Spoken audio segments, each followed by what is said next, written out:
Alam niyo mga ka-defenders, ang gobyerno natin ngayon, wala talagang alam sa papatakbo ng gobyerno. Can you imagine?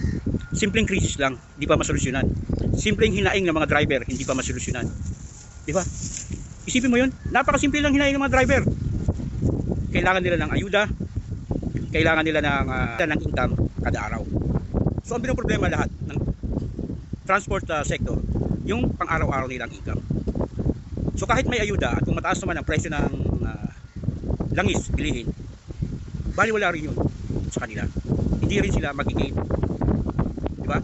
So napakasimple lang yung problema na yan. Sinabi na nga ni Atty. Rowena Guanzon, napakasimple lang ang problema ng bansa natin.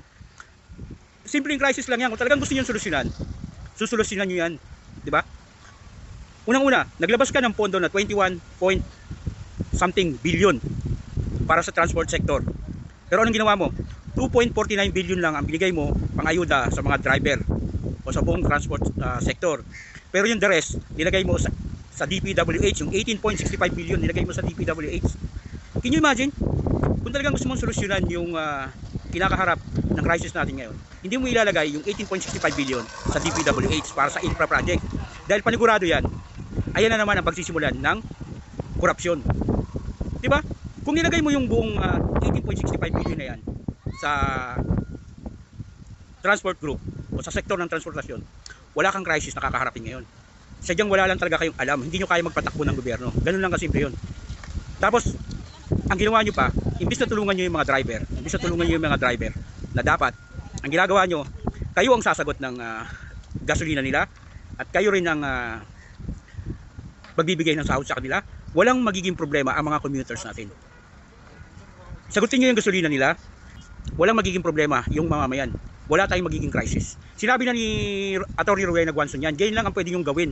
Kung gusto nyo talagang walang maging stable yung ano natin, yan lang gagawin nyo. Hindi maapektuhan yung mga commuters natin. Pero anong ginagawa nyo? Imbis na ilagay yung 18.65 billion para sa transport sector, ginawa nyo, nilagay nyo sa DPWH. So, pagpapatunay lang yan na talagang gusto nyong galawin yung pera na yun. Kasi kung talagang gusto nyong tumulong, gusto nyong maging stable yung crisis na kinakaharap natin, yung 18.65 billion na yan, ilalagay nyo yan sa transport group, sa sektor ng transportasyon at hindi nyo ilalagay sa DPWH. Kaya para sa akin, yung paglagay nyo ng pondo sa DPWH ng 18.65 billion, isang pagpapakita yan na meron kayong pinaplanong gawin sa pera na yan. Meron kayong intensyon na galawin yan. Can you imagine? Napakasimple lang ng nakaharap na crisis natin, lahat. Pero kayo lang yung kauna-unahang bansa ang tayo lang yung bansa na nag-declare ng national emergency. Samantalang napakasimple lang ng pinoproblema nyo. Hindi nyo pa masolusyonan. Yung pangangailangan ng driver, hindi masolusyonan. Yung pangangailangan ng mga mamamayan, yung pagpasok nila sa pang-araw-araw na trabaho, hindi nyo masolusyonan. Napakadaming bus, private bus na pwede yung arkilahin. Pero mas ginusto nyo libre. Ano yun? Gagawin yung dugyot yung mga tao? Ganun na yung dinadalas sila. Hindi nyo pa binibigyan ng dignidad. Puta, grabe kayo mga nasa gobyerno ngayon. Wala talaga kayong kakayahang mamuno. Lalo na itong mga nasa DOE, wala kayong kakayahang mamuno. Nasa crisis na kinakaharap natin, kung tutusin, kaya pang anuhin yan eh. Hindi nyo kayang kontrolin, hindi nyo kailangan pairalin, hindi nyo kayang pairalin yung batas. Can you imagine tayo yung pinakamataas sa buong mundo na presyo ng langis?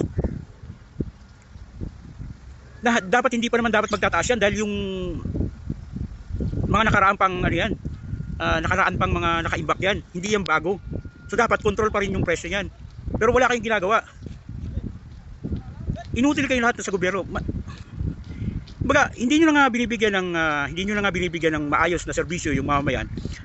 Hindi nyo pa sila binibigyan ng dignidad. Kita mo yung mga pre-ride nyo, pangkulungan. Can you imagine, pangkulungan, hindi nyo binibigyan ng dignidad. Napakadaming bus na pwedeng arkilahin.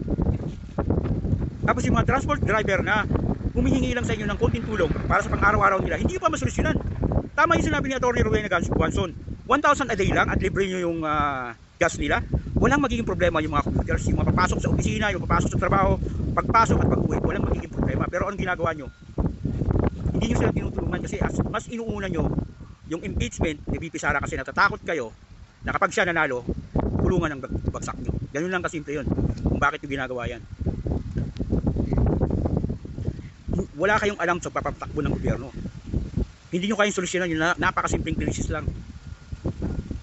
Kaya dapat talaga hindi na dapat kayo maupo sa mga susunod na administrasyon o sa susunod pa na after 2028. Dapat hindi na kayo maupo kasi wala talaga kayong alam sa pagpapatakbo ng gobyerno. Tama nga yung sinabi ni Bibi Sara, wala kayong alam. Walang alam ang gobyerno sa pagpapatakbo ng mismong gobyerno. Ganoon lang kasimple yun. Hindi nyo binibigyan ng dignidad ang taong bayan kasi kahit kayo wala kayong dignidad. Kaya palagi sinasabi ni PRD sa amin, live with dignity. Yun yung wala kayo. Kaya kahit gumawa ng mali, even yung law, even yung batas, ginagawa nyo kasi wala kayong dignidad.